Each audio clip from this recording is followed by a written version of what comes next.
Un entrepreneur engagé pour restaurer une charmante vieille maison en grès brun trouve un journal caché dans l'un des murs qui raconte une horrible histoire de cruauté et de tromperie. Ethan Powell travaille comme entrepreneur depuis 25 ans et il n'a jamais eu un client aussi désagréable que Lillian Garson Finch. Malheureusement pour Ethan, il avait besoin de ce travail et ne pouvait pas se permettre de le refuser. Ethan a été charmé par la maison quand il l'a vue pour la première fois. C'était un magnifique manoir du début du siècle, et la spécialité d'Ethan était la restauration. Il aime la maison, mais déteste la propriétaire, et ce, avant d'apprendre la vérité sur elle. Madame Garson Finch était là chaque jour, veillant sur l'épaule d'Ethan, agaçant son équipe. Elle leur reprochait de laisser des traces de terre dans la maison, même s'il avait posé des bâches. Elle s'est plainte de la couleur du couloir et a dit qu'elle la détestait, même si elle l'avait choisie elle-même. Ethan a repeint le couloir et a passé des heures à faire ressortir les détails délicats des moulures. Elle est entrée et a crié « Non, ce n'est pas ce que je veux. Je veux du doré. » Mais Madame Garson, a dit Ethan. La moulure originale a été choisie en gris clair. Je m'en fous, a-t-elle crié. Je veux de la dorure. Ethan a donc mis de la dorure et cela avait l'air terrible, ce que son mari a immédiatement fait remarquer. Ethan a expliqué que la couleur originale de l'accent avait été gris et c'est là qu'il a eu la surprise de sa vie. Dans ce cas, a grogné Madame Garson Finch. Vous auriez été assez professionnel pour rester sur vos positions et m'empêcher de faire une erreur. Alors qu'Ethan a fait demi-tour et est monté à l'étage pour superviser le décapage du vieux papier peint des années 1920 au deuxième étage. Il voulait l'enlever intact si possible. Il avait une amie qui restaurait les vieux papiers peints et il savait qu'elle en serait folle. Il soulevait soigneusement un coin du papier peint quand il a remarqué une légère déformation sur le mur.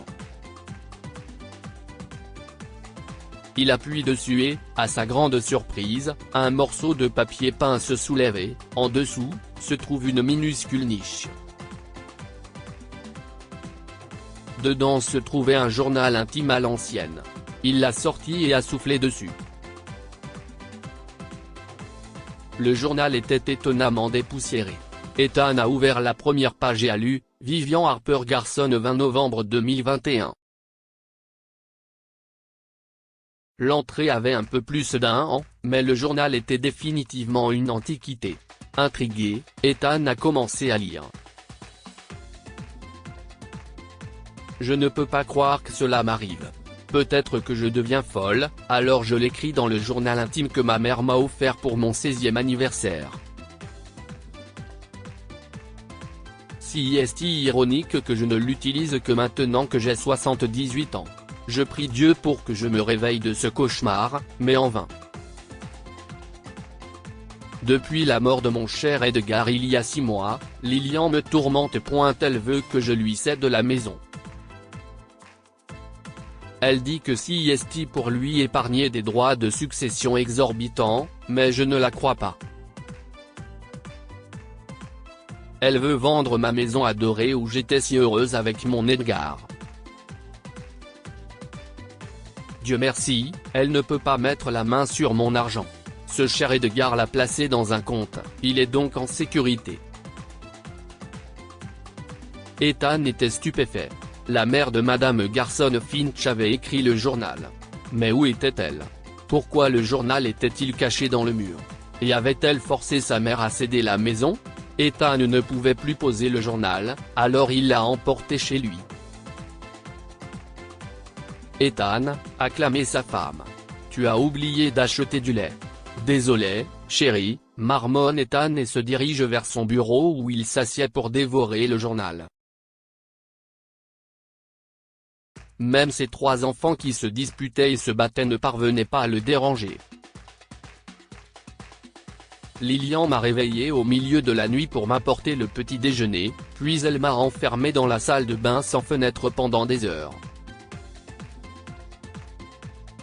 Je ne sais jamais quelle heure il est et j'ai perdu la notion des jours.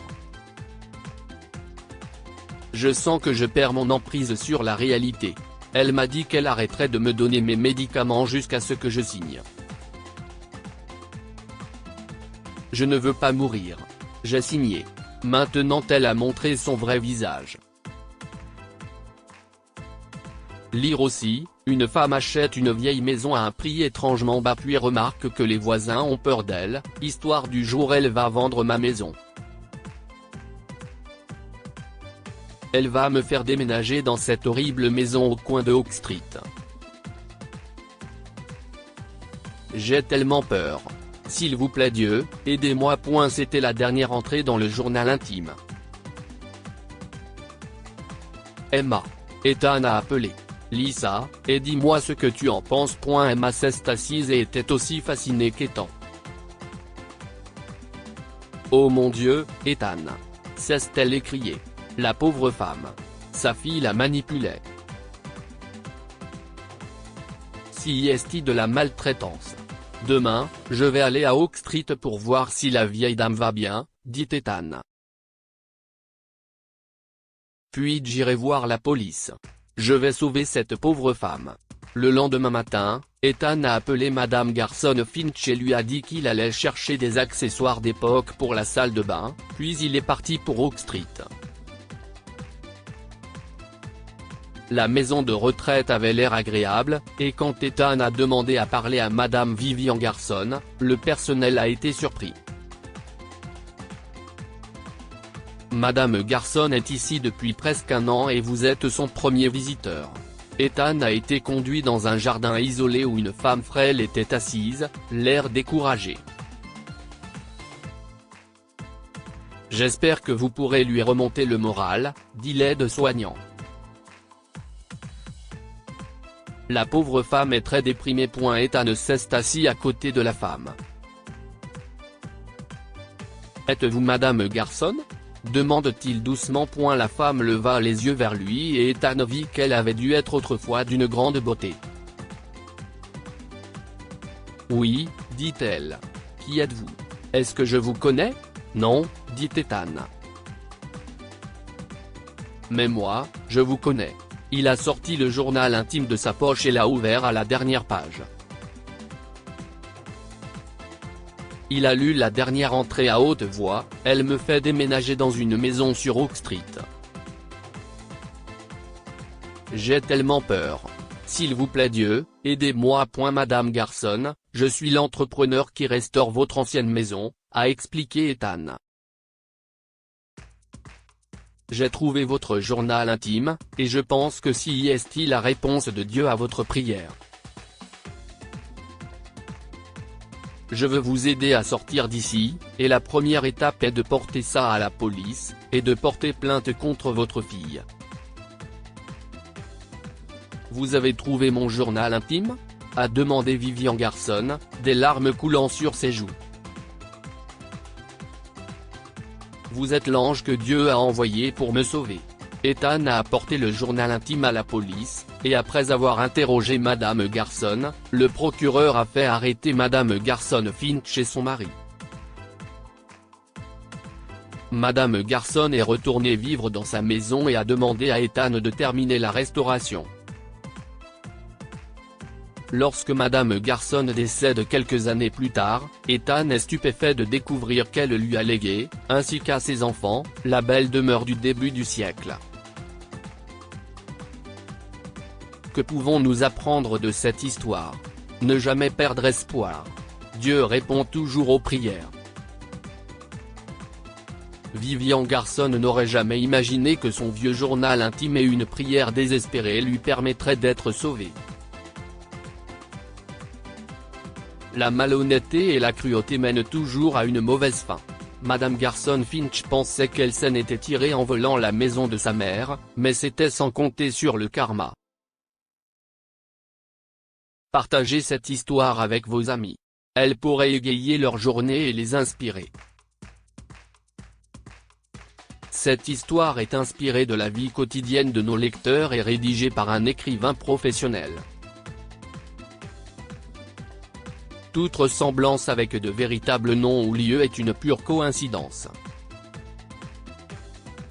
Toutes les images sont utilisées uniquement à des fins d'illustration. Partagez votre histoire avec nous. Elle changera peut-être la vie de quelqu'un. Si vous souhaitez partager votre histoire, envoyez-nous un mail à info@amomama.com. Abonnez-vous à Amomama sur Google News.